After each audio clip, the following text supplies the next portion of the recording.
10 and back with another presentation. And today's presentation is the end of Islam according to Muhammad, PBUH. And it's appropriate with the war going in between Israel and Hamas or Palestine that we address some of those things. But all these here is from their books. It's not made up.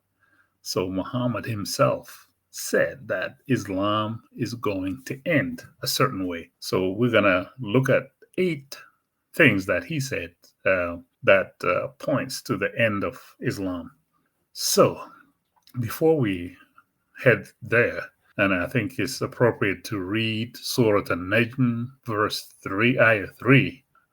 It reads, "Nor does he speak of his own whims."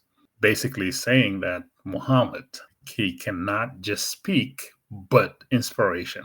So whatever he says, whether it's in Quran or it's in Hadith, it is inspired.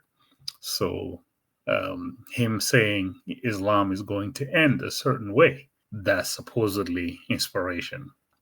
Before we go to look at those 8 things, and by looking at the war that's going on right now, in Sahih al-Bukhari 3593, say, I heard Allah Messenger saying, the Jews will fight with you. He's speaking to the Muslims, he says, and you will be given victory over them. There's something very key that's going to help in the victory over the Jews.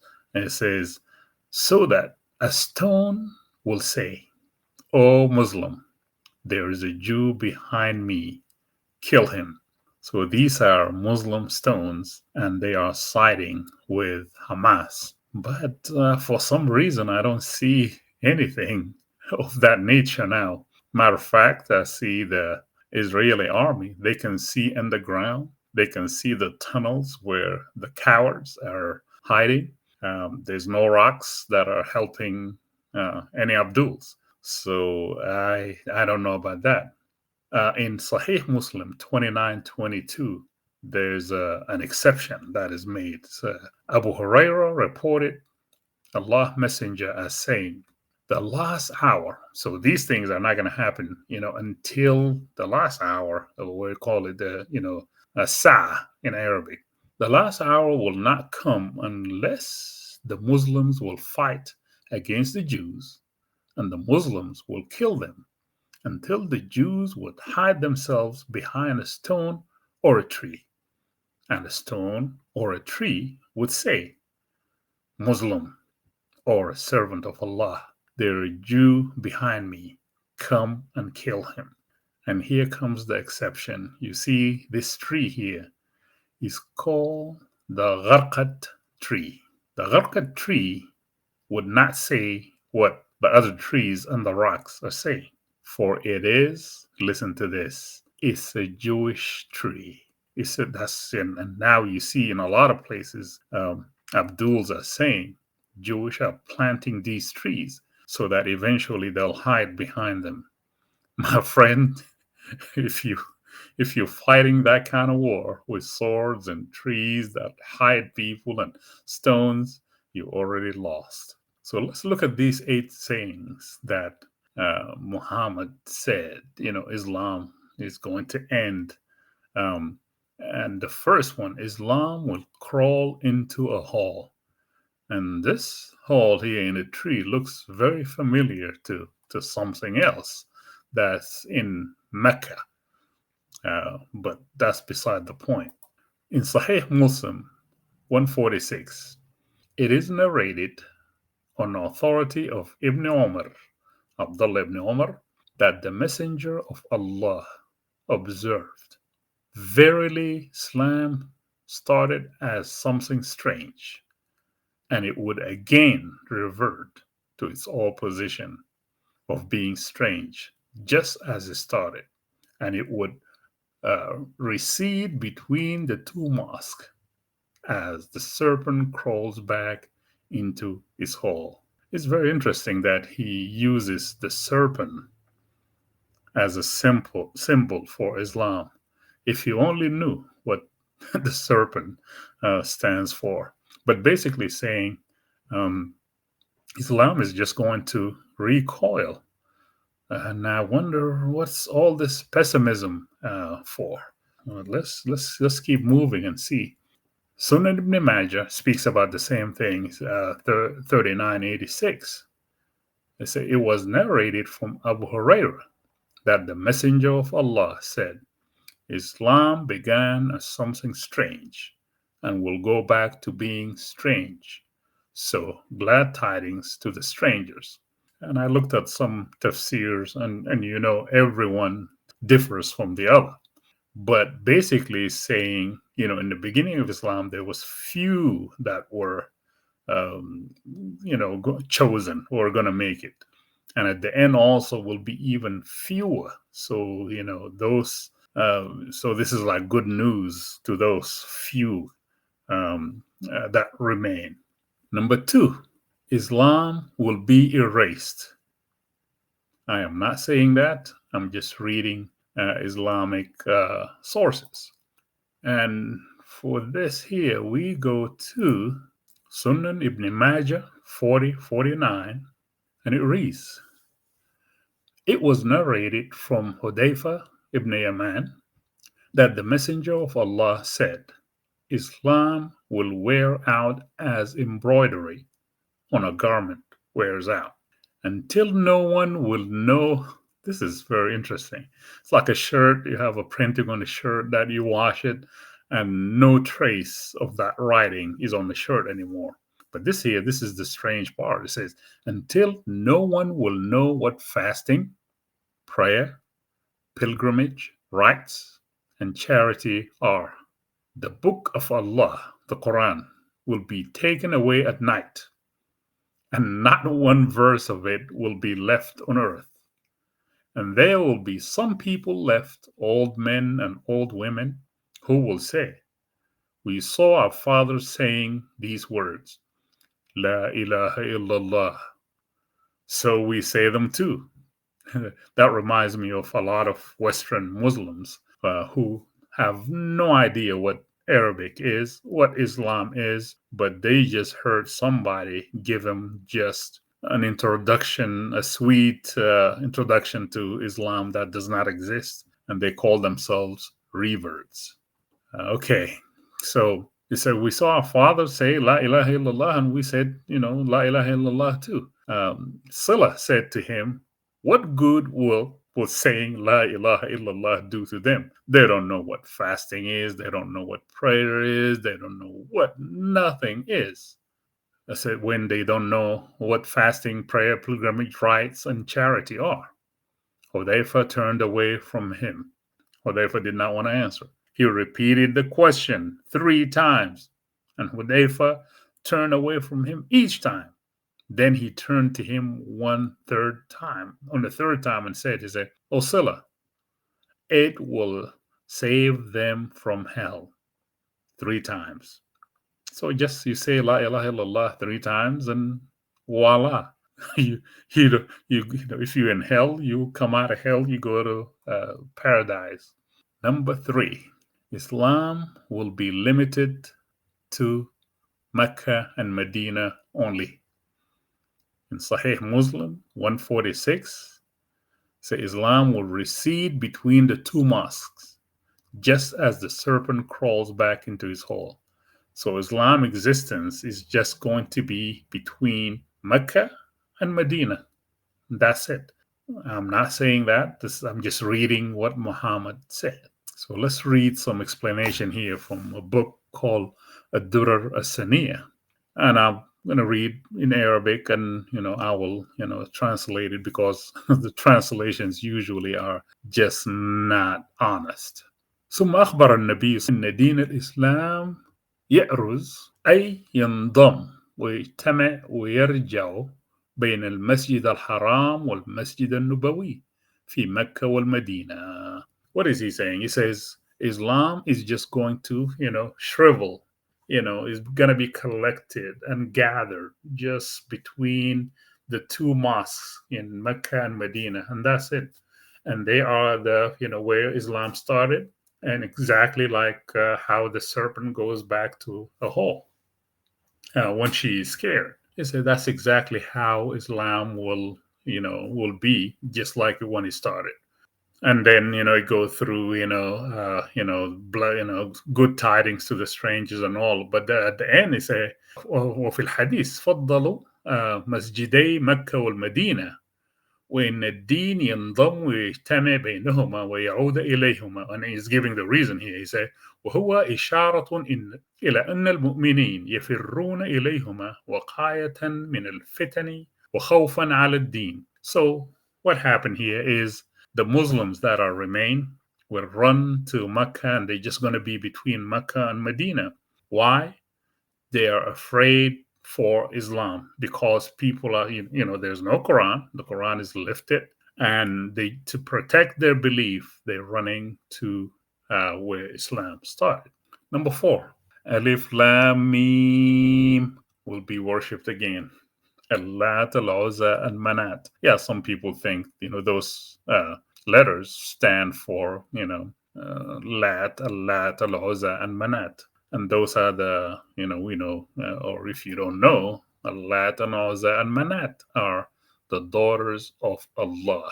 And he was not too happy that, he has daughters. And why do you attribute daughters to me and you have boys rather than so it's a long story where Allah was just depressed about having daughters rather than boys. So okay, let's see.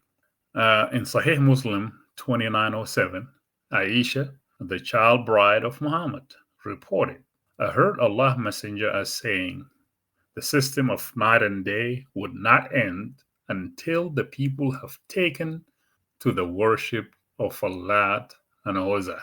I said, Allah Messenger, I think when Allah has revealed this verse, He it is who has sent His Messenger with right guidance. It's like, isn't your God, your Allah sent you with the right message and true religion so that they may cause it to prevail upon all the religions? Though the polytheists are averse to it, it implies that the promise is going to be fulfilled. Thereupon, He, Allah Apostle, said. So he's going to explain to Aisha what is going to happen. So he said, thereupon, He, the Apostle, said, it would happen as Allah would like. MashaAllah. KamaSha'Allah.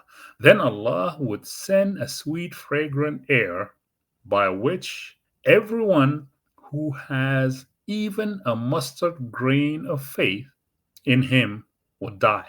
Does that sound familiar? Matthew 17:20, mustard seed. Okay, say everyone that has a little bit of faith, Allah will send a wind and he will die. And those only who would survive would have no goodness in them, and they would revert to the religion of their forefathers, where they're going to be worshiping Allat, Al-Uzza, and Manat, Muslims.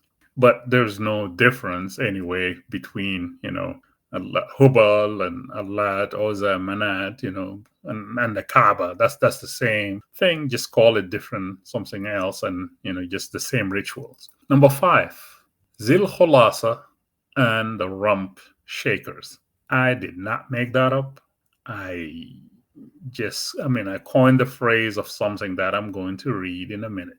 Zulkhalasa is a pagan deity that was worshipped, venerated by some Arabian tribes. Muhammad PBUH sent the companion Jarir ibn Abdullah ibn al-Baghali to destroy the image, leaving in ruin the shrine surrounding it. So now, he said the Muslims are going to go back to worship Zulkhalasa. Sahih al-Bukhari 7116, narrated Abu Huraira, Allah Messenger said, the hour will not be established till, and you tell me why is this mentioned here? What's the need for this? Till the buttocks of the women of the tribe of Dos move while going around Dhul Khalasa. And Zul Khalasa, as we said, was an idol of Dos tribe, which they used to worship in the pre-Islamic period of ignorance. What does buttocks have to do with anything here? Anything that you see, that's why we say that Islam is a religion of lower regions. Number 6, Quran will be totally removed. And we're going to watch a video that talks about this. But if you heard about the missing verses in Quran, and there's a lot of things, but one of them or two of them is the missing verses about um, adult breastfeeding 10 times, and which was abrogated to 5 times. That is completely missing. And then also stoning of an adulteress. And the story, of course, when Muhammad died, a tame sheep came in, and he went under the bed and found the mus-haf and found the page that had, the adult breastfeeding, and ate that page. That's not that. This here, the Quran will completely. Well, let's watch the video first, a few seconds, and then come back to this. If I were to give you a blank mus-haf, and tell you to write what is munazzal verbatim from Allah into that mus-haf with no human interference, would you write something which corresponds? It's not an easy answer. It's not an easy yes or no. It is enough for the Muslim to believe that the I think Quran this should be an easy yes or no, though. Yes, Al-Khadi. I have to. Okay, very, very well. So, Mohammed, after we get off this phone call, me and you, let's have a number of discussions. No problem. I'm very open with advanced students. Sunan Ibn Majah, 4049. It was narrated from Hudayfa, and we read that before, but just for emphasis. The book of Allah will be taken away at night. And the word that's used in Arabic, yusra, with the same word that's used for Muhammad night journey on the back of Al-Buraq.